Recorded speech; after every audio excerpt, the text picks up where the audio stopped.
All right, joining us now, Chairman of the Budget Committee, Senator Lindsey Graham. I would imagine after that interview, there's not a lot you agree on. I do think there are things like body cams and some other things that you do. I wore a tie, by the way.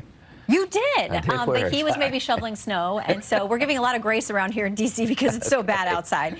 Now, there's also this issue about judicial warrants, and Democrats really want to push for that. That is beyond what ICE has used these administrative warrants for a long time. But let me read you something from a judge yesterday. This federal judge said that the little boy Liam that was in the center of all these pictures in Minneapolis, he and his dad have to be released. He said this: administrative warrants issued by the executive branch to itself do not pass probable cause muster. That's called the fox guarding the hen house. The Constitution requires an independent judicial officer. These administrative warrants have been used for years by ICE. How does it change the game if now a federal judge is going to say every operation ICE does, you got to have a judicial warrant, and Democrats say they're going to push for it? Well, what we're going to do is, well, I'm not going to agree. That would grind it to a halt. If you had a judicial warrant in all these things, you couldn't deal with mass. We're not dealing with the. We're trying to get people out of the country who have no right to be here, Judge. There's no right to come to America. If you're here illegally, we have expedited procedures to get you out. The federal government is in charge of immigration policy. 12 states tell the federal government, go to hell, we will not help you. Sanctuary states. Yeah, including Kentucky. What's this all about? You've had like 15 million people come in 4 years under Biden. Only God knows where they're at. 54% of them are in sanctuary city or states. What does it mean? In Minneapolis, they have people who are illegal immigrants subject to being detained under federal law, and they won't give them over to DHS. These laws have been on the books for 30 years, and states, 12, are saying we're not going to turn these people over as required by federal law. We're not going to work with you. That's called sanctuary city. But are they required to turn people over? Yes, I mean, they have an option to cooperate or not. Detainers. No, they have to do, it's a law. That's what this is. But a lot of states and counties will say, we don't have an obligation, and so we're not going to tell you if we release someone, that's well, on you. They're wrong. I got a bill. Here's what my bill says. If you're a sanctuary city or state, you're a governor or you're a mayor, and you don't comply with detainer laws and other laws that require you to turn over to custody to the federal government somebody in violation of immigration law. Immigration law is national law. So if a state runs into an illegal immigrant, they have an obligation under federal law to get that person in federal custody for deportation.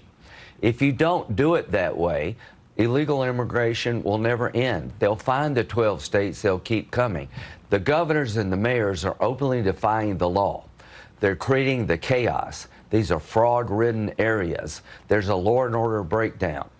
What am I going to do? I'm passing a bill that says if you're a governor or you're a state official and you have in your custody someone who's broken federal immigration law and you do not turn that person over under existing law of the United States, you could go to jail. You're committing a crime. You remember Kim Davis? I do. Okay, who's Kim Davis, folks? Nothing to do with illegal immigration. Kim Davis was a clerk of court in Kentucky.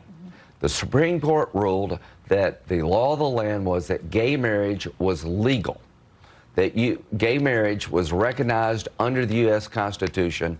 If you didn't recognize gay marriage, you violated the Equal Protection Clause. She's a religious conservative. People applied, two gay guys applied for a marriage license. She said she wouldn't issue it, even though it was the law of the land. She went to jail. I was asked, what about it? Well, I agree with her political, philosophical, not her religious views, but she's a public official. She has to do this. You can't change the law because you disagree with it. She went to jail. She should have for 5 days. To these mayors and governors, when you defy federal law that's clearly on the books, you can't set it aside because of your political beliefs or you disagree with it. That is chaos. So I was willing to say Kim Davis, even though I agreed with her underlying position, had to follow the Constitution, had to follow the Supreme Court. To the governors, to the mayors, you will follow federal law. It's been on the books for 30 years, or you're going to go to jail. That is what my bill does. Do you have votes for that, though, in the bill? Or are you going to have to go? We won't know till we vote. 80%. So you want everybody to have to take that vote? 80% of the people in this country hate sanctuary cities. Why? It's dumb. You got 50 states. If you got 12, if you can get to one of the 12, you never get deported. There's no end to illegal. It's a magnet for illegal immigration. I want to make sure that I get to some foreign policy while we have you here too today, because sorry, I've got a cold. We take a little break there. Iran, the president said we're moving in a lot of assets. We know that warships, airplanes, we know that all of that has moved in. He says they are negotiating, they're having conversation. Right. The Ayatollah says if you strike here, it's going to spark a regional war. Yeah. What do you think? I think it's a defining moment in his presidency. Ronald Reagan went to the Berlin Wall and he said, tear down this wall. He didn't say, could you make it lower? When asked about what the protesters should do, President Trump said, keep protesting, help is on the way. If this regime is still standing, the day after, if we pull the plug, will be 100 years of chaos. I have every confidence that President Trump will do what he promised to the people. Help is on the way, keep protesting. If this regime falls, Hamas, Hezbollah, the Houthis, they all go. It'd be the biggest change since the fall of the Berlin Wall. But here's one thing I know. Donald Trump is Ronald Reagan plus in my mind. Venezuela, soon Cuba. The one thing you can't do as president, talk like Reagan and act like Obama. There's no deal to be done here. These people are not trustworthy. The protesters in the street are not protesting for a better nuclear deal. They're protesting for a better life. And if they win the day, we have a chance to have friends with the people of Iran. The Ayatollah will never be our friend. He's a religious Nazi. President Trump, you said help is on the way. That has to be real. It has to be real soon. Do it, Mr. President. The people of Iran are begging you to be on their side. You have done it so good. You are Reagan plus. This is the defining moment in your presidency. Stand by the people. The Ayatollah falls. The region changes. Bigger than the fall of the Berlin Wall. No more international terrorists. This regime has American blood on its hands since 1979. You got the Houthis. You got Hezbollah killing Americans.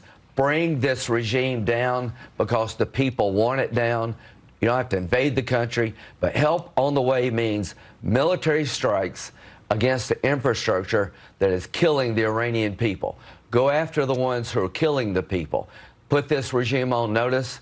We're never going to let up. Strangle their economy. It will fall. The people will take over. And over time, we will have a friend in Iran, not an enemy.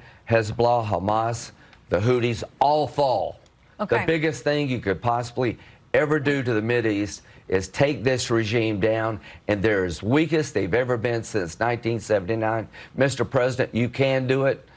I hope you will do it. And if you do it, this is Reagan plus. Okay. We got to go, but it sparks all kinds of questions about what comes behind that Ayatollah. I wish we had more time. Yeah, can I tell you, friends, not enemy? That's the dumbest question. 1 second. We got to go. What happens if Hitler had fallen? It'd been better.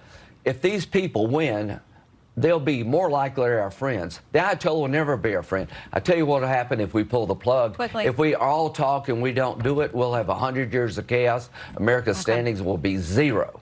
I have no doubt about where you stand on this, and neither does the president. Senator Graham. No sanctuary cities. Thank you very much. We'll see you soon.